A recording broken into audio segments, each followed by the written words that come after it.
Oi, pessoal. Hoje nós vamos continuar a resolução do nosso simulado, né? Simulado 2. Esse é o quarto vídeo dessa série, né? E nele nós vamos resolver as questões que vão do número 19 até o número 24. A questão 19 diz: o medicamento deve ser ingerido na quantidade de 3 miligramas por quilograma de massa corporal, né? 3 miligramas por quilograma, né? Então, seria 3 miligramas por quilograma de massa corporal. E ele não pode exceder 200 miligramas por dose administrada. Cada gota desse medicamento contém 5 miligramas de remédio, né? Então, uma gota, 5 miligramas de remédio. E o comando diz: o número de gotas desse medicamento que deve ser prescrito por dose a um paciente de 80 quilos é. Né? Então, nós temos uma relação, né, que nos diz que 1 kg de massa corporal deve receber 3 miligramas, né? Ou seja, essa relação 3 miligramas por quilo. E o paciente tem 80 quilos. Né? Então, qual a quantidade de medicamento que ele deve ingerir, né? Quantos miligramas? Esse X vai dar 3 vezes 8 dá 24, 3 vezes 80 dá 240.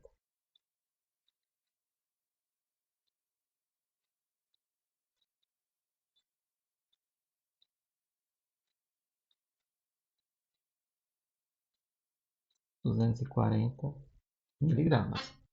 Então veja, ele excedeu a quantidade, né? Que pode ser ingerido para esse medicamento que diz que não pode exceder 200 miligramas. Então, nós vamos fazer essa relação considerando a dose máxima que ele pode ingerir, que seria os 200 miligramas. Então, uma gota tem 5 miligramas, 200, né, que é a dose máxima que ele pode ingerir, né, ele não pode ingerir os 240, tem que ser 200 y, né, ou seja, y igual a 200 dividido por 5, isso dá 40 gotas, né? Então, que seria a letra B.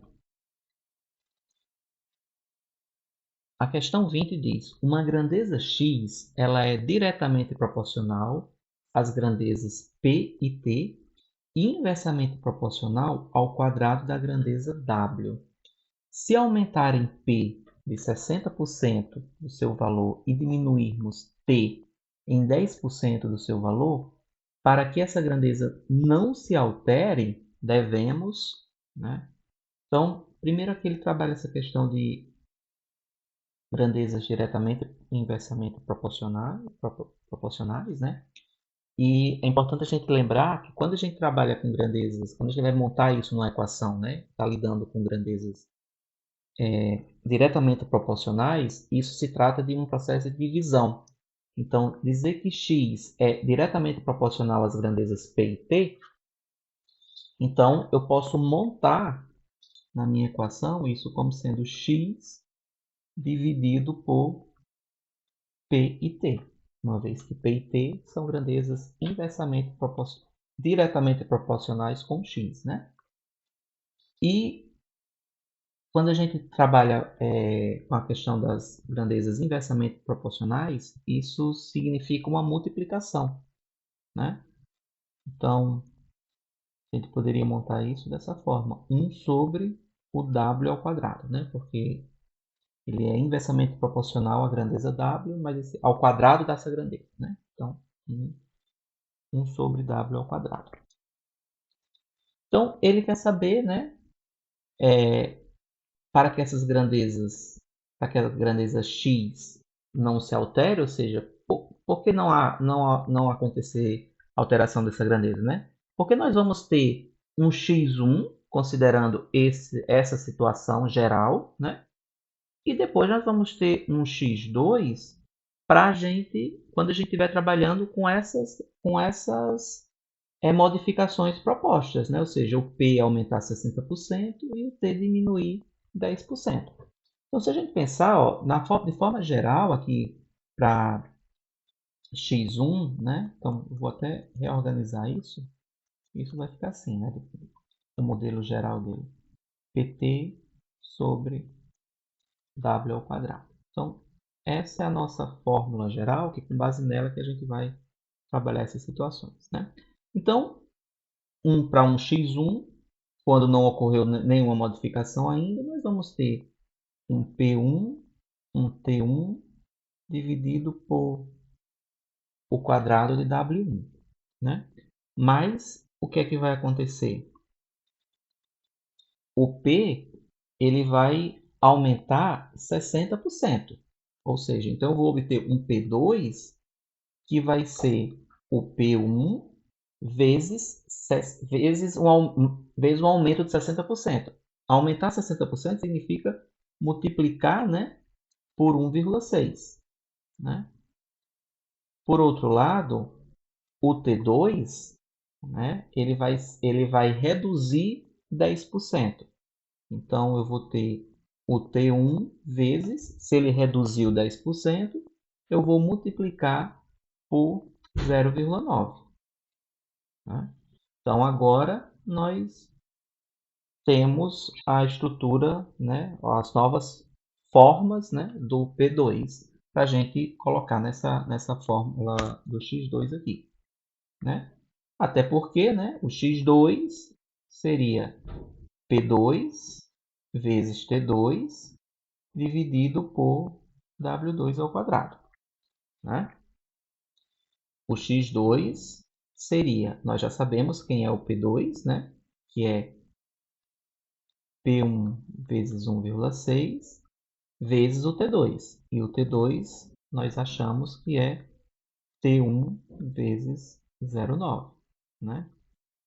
Isso dividido pelo quadrado de W2. Só para a gente reorganizar, quando a gente multiplica 1,6 vezes 1,9,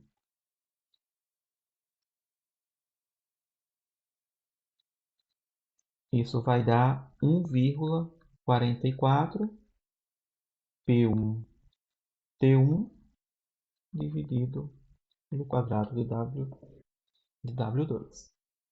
Né? Então, o que a gente precisa fazer agora? Veja, ele está dizendo, se fizer esse ajuste, né, esse aumento de 60% no P e essa diminuição do P, e essa diminuição de 10% no T, para que a grandeza x não se altere, então o que é a grandeza x não se alterar? É eu assumir, né, que x1 vai ser igual a x2, né? A grandeza x não se altera. Então, quem é x1? X1 é P1 T1 dividido pelo quadrado de W1. E o x2 é 1,44 vezes P1 vezes T1 dividido pelo quadrado de W2 ao quadrado, né? Então, podemos fazer essa simplificação, né? Cortar esse T1, P1 com esse P1, T1, né? Então, tem essas quantidades antes e após a igualdade, e aqui nós temos um produto, né? Então, a gente pode fazer isso com muita tranquilidade. Com isso, nós vamos fazendo o produto do meio pelos extremos aqui, né? Nós temos que W2, o quadrado de W2 é igual a 1,44 vezes o quadrado de W1, né? Eu multipliquei, né? Está aqui dividindo, passei multiplicando. Esse W, o quadrado de W2 está aqui dividindo, passei para o outro lado multiplicando, né? Porque ao eliminar esse P1, T1, aqui ficou 1, né?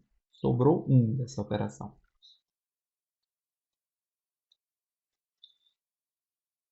Beleza. Então, veja, o W2, o quadrado do W2 é 1,44 do quadrado de W1. Mas nas questões aqui, né, ele não está pedindo, não está falando sobre W ao quadrado, ele está falando sobre W apenas, né? Então, eu preciso agora extrair, né, a raiz quadrada desse lado, já que eu... E do outro lado, né? Já que aqui nós temos W ao quadrado. Então, se eu tenho W ao quadrado, para eu obter W, é só eu extrair a raiz quadrada, né? Dessa forma, nós vamos ficar com... nós vamos ficar com W2, que é igual, né? Raiz quadrada de 1,44, isso dá 1,2. E a raiz quadrada de W1, a raiz quadrada do quadrado de W1 vai dar o W1, né?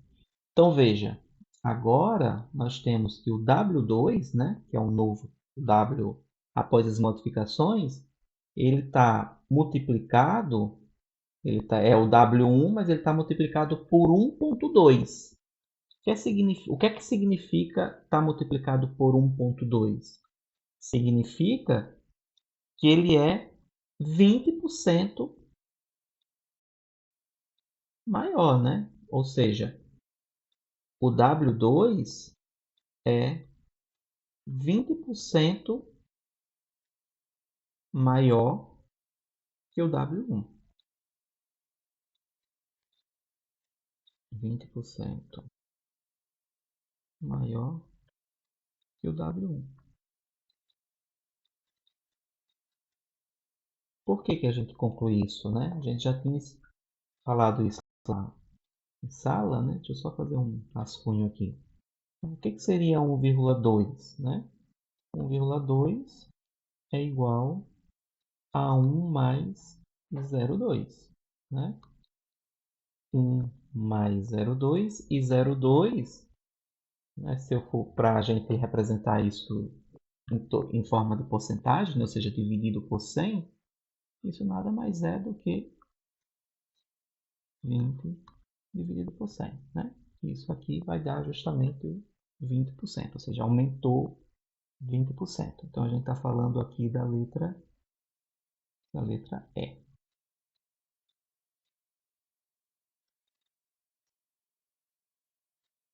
A questão 21 diz: considere que um tanque possui três torneiras.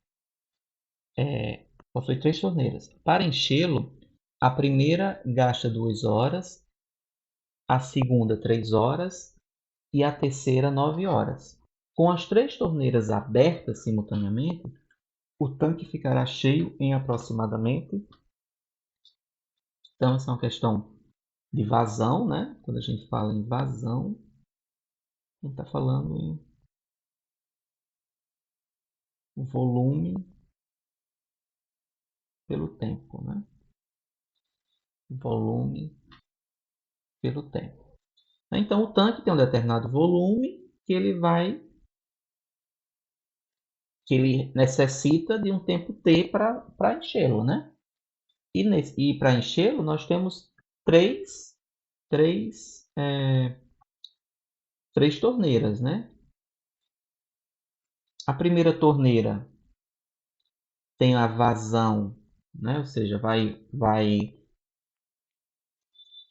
encher esse tanque, o volume total, né? Em 2 horas.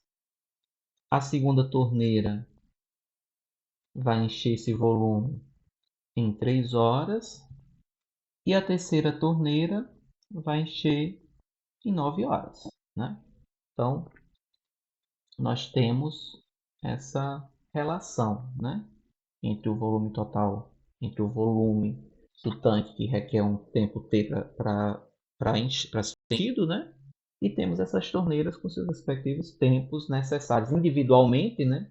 Elas levariam esses tempos, mas aqui a gente está falando elas três trabalhando juntas, né? Ou seja, mandando água para esse tanque. Então, aqui nós temos frações com denominadores diferentes. Podemos fazer o mínimo, o MMC de todos eles, né? Mas eu vou usar aquela mesma estratégia que a gente tem usado em aula, né? Nosso propósito vai ser igualar os denominadores dessas três frações, e uma vez que elas estejam iguais, eles estejam iguais, os denominadores, a gente apenas soma o numerador, né? Fica bem simples. Então, para eu igualar esse denominador, aqui o denominador é 2, eu preciso multiplicar pelos denominadores das outras duas, né? Então, 3 vezes 9 é 27. Então, é 27 no numerador, 27 no denominador, né? Isso vezes o volume 2 mais o volume da torneira 2 agora, né? Que encheria o tanque sozinha lá em 3 horas, é 3. Então, para igualar esse denominador, eu preciso multiplicar por 2 vezes 9, que são os outros denominadores, né? 2 vezes 9 é 18. Então, 18 no numerador, 18 no denominador. V sobre 3, né? Mais com relação a essa última torneira, né? O denominador é 9. Então, eu preciso multiplicar pelo produto das outras, que é 2 vezes 3, 6, né? Então, 6 no numerador, 6 no denominador, vezes V sobre 9. Tá. Aqui eu vou ficar com V sobre T. 27V vai dar 27V. E 2 vezes 27, isso dá 54, né? Mais 18V dividido por 3 vezes 18, claro, também vai dar 54. E a gente fez as multiplicações lá de propósito para obter os denominadores iguais, né? 54 mais 6V sobre 6 vezes 9, também é 54. Né? Então, aqui nós temos V sobre T, agora nós temos 54 no denominador e vamos somar os numeradores, né? 27 mais 18 mais 6, isso dá 51V. Veja que agora eu posso eliminar esse V com esse V, né? E aqui vai restar 1, vai ficar 1, né? Para fazer a multiplicação. É importante lembrar isso, né? Quando eu faço uma simplificação e eu elimino a variável ou o número que está em um dos lados da equação, né? Eu não zero aquele lado, né? Se eu dividir pelo mesmo valor, né? Que é isso que significa essa simplificação, eu vou ter sempre como resultado 1, né? E não zero.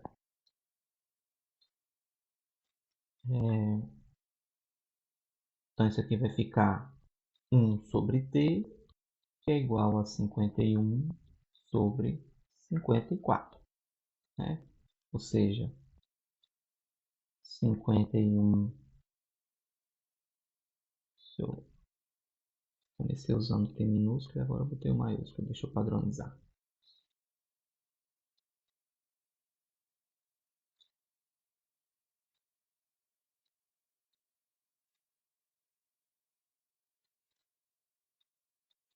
T e T.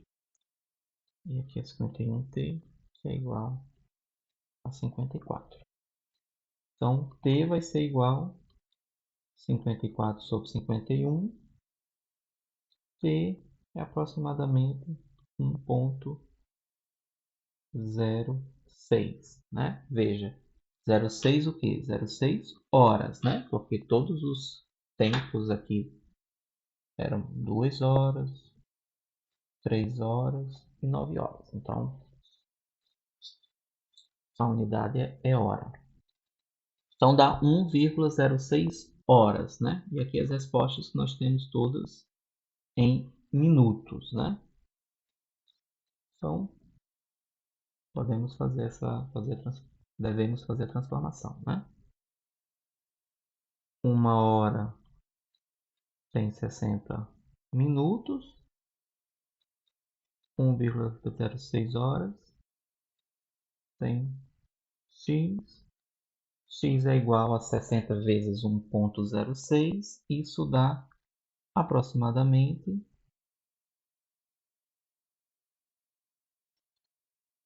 63,6, ou seja, 64 minutos, né?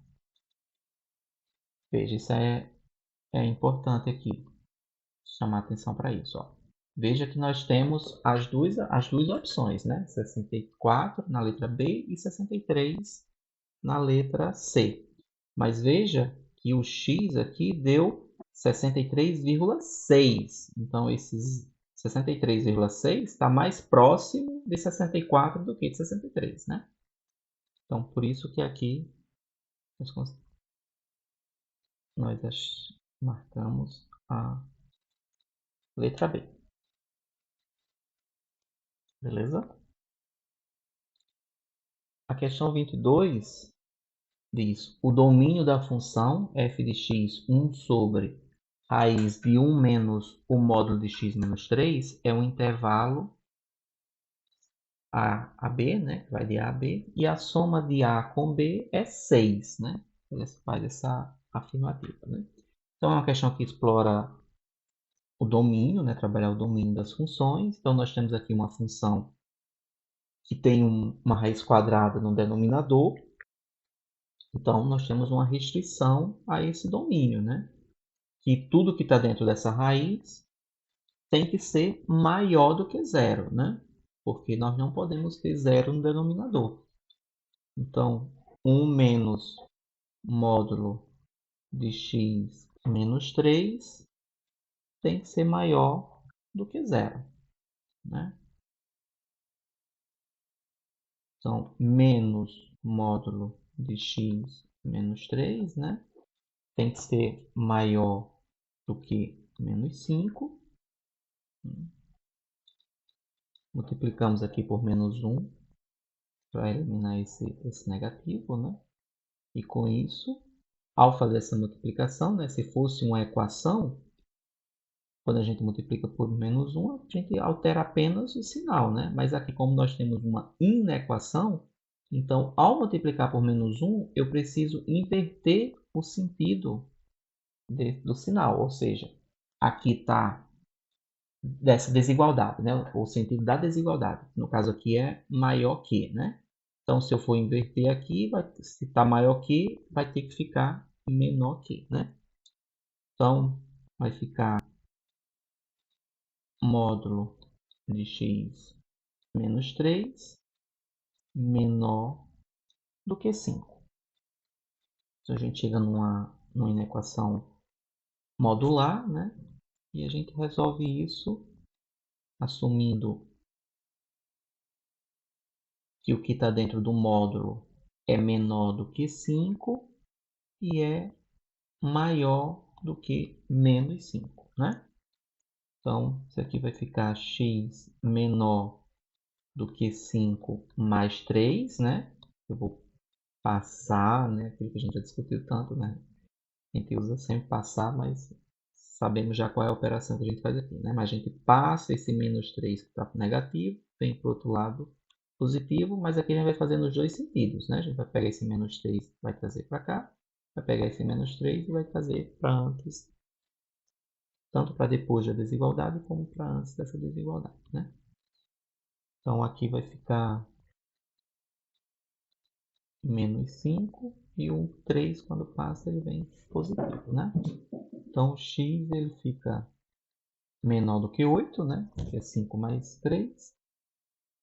E maior do que 3 menos 5, que vai dar menos 2, né? E aqui, ó, veja, x, né? O domínio está nesse intervalo aqui, né? Ou seja, o intervalo de menos 3 a 8, né? Que aqui ele chamou A e B, né?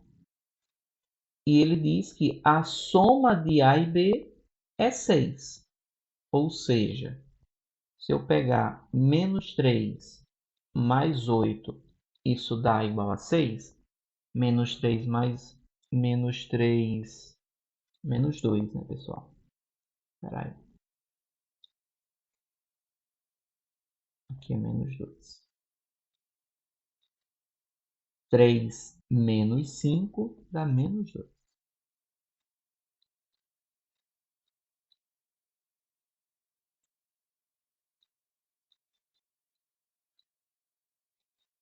Opa.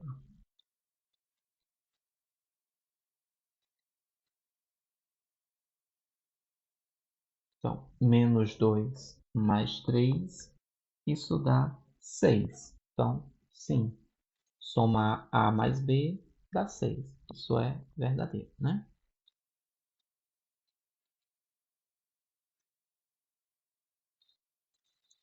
A próxima questão 23 diz: uma concessionária de automóveis vendeu 72 carros em um ano. Desses, o número de carros nacionais foi 5 vezes o número de carros importados, né? Então veja que aqui nós já conseguimos extrair uma informação importante, né? Que está dizendo que o número de carros nacionais foi 5 vezes o número de carros internacionais, né?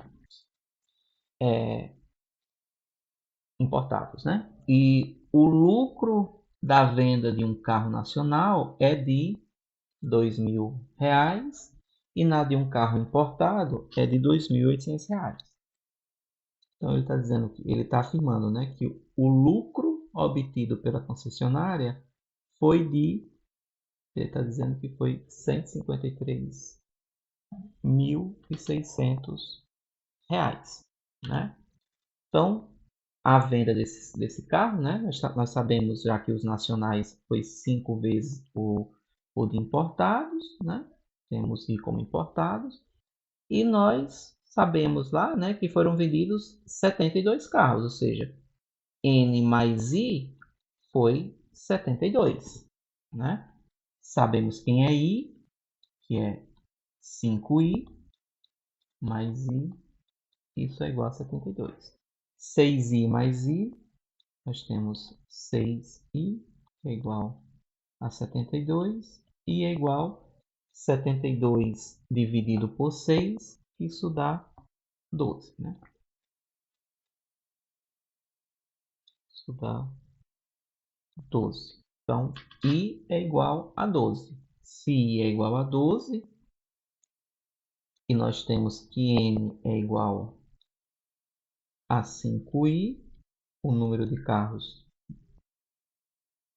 nacionais, no caso, seria 5 vezes 12, que N, né, vai dar igual a 5 vezes 12, isso dá 60, né? Então, foram vendidos 60 carros nacionais e 12 carros internacionais. Agora, para a gente saber o lucro que foi obtido, né, vai ser, foram vendidos 60 carros nacionais com um lucro de 2.000 mais os 12 carros importados vezes cada carro importado vendido tem um lucro de 2.800, né? Então, 60 vezes 2.000, isso dá 120.000, mais 12 vezes 280, isso dá 33.000 né? Então, o lucro, 120 mais 33.600, vai dar 153.600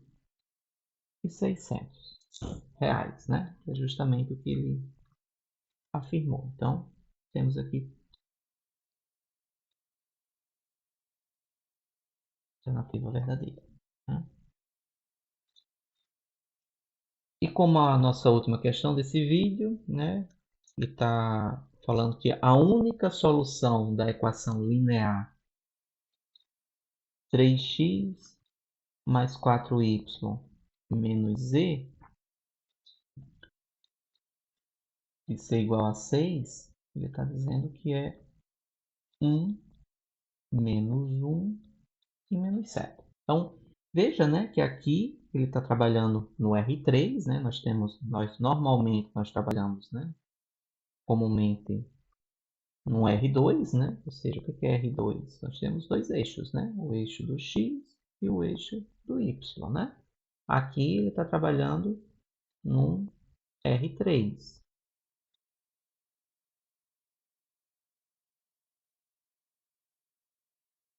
Né, onde todos esses eixos, né, 2 a 2, eles são também perpendiculares, assim como a gente tem aqui no eixo x e y, né?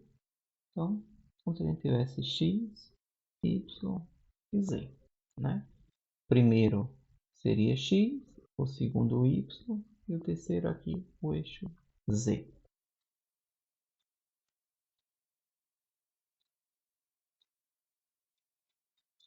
Ele está dizendo que a única forma, a única solução para isso aqui ser verdadeiro, 3x mais 4y menos z ser igual a 6, é essa solução. E como que a gente resolve isso, né? Fazendo, a princípio, as substituições, né? Então, assumindo aqui como x, y e z, né? Nós vamos ter 3 vezes 1 mais 4 vezes menos 1 menos z, que é menos 7, né? Então, menos 7. Então, se a gente 3 vezes 1 dá 3, menos 4, mais 4, menos 4, né? Menos 4 mais 7. Menos 4, né? Porque 4 é 4 vezes menos 1, né? Menos com menos dá mais 7, né? Então, aqui a gente tem 3 mais 7 dá 10, menos 4. Né? Então, 10 menos 4 dá 6. Correto, né? Essa é uma solução. Mas será que essa é a única solução? E como que a gente pode perceber ou usar como estratégia para esse tipo de questão, né? Normalmente a gente pode usar pensando em zerar, né? Assumir como zero duas equações, né? Duas variáveis, né? Duas dessas variáveis, né? O que eu estou querendo dizer com isso? Por exemplo, se eu assumir que eu vou testar essa solução, ó, 2, 0, 0. Né? Ou seja, eu estou dizendo que x é 0, y é 0 e z também é 0. Né? Então vai ficar 3 vezes 2, que também é igual a 6. Né? Então, veja, eu já consegui mais uma solução. Então, só a gente já ter conseguido mais uma, já está claro que essa afirmação é falsa. Né? Embora isso daqui seja uma solução, ela não é a única solução. Né? Ela é uma das soluções. Eu achei aqui outra solução. Né? Podemos até pensar em outra, né? Por exemplo, se eu pensar na solução 0, 0, menos 6, né? Veja, x é 0, então 3 vezes 0 é 0. Y é 0, 4 vezes 0 é 0. Mais menos 6 Isso menos com menos dá mais. Isso também dá 6, né? Então, essa questão é falsa. Tá? Então, era isso. Em breve, retornaremos para resolver as 6 últimas questões, tá? Obrigado pela atenção.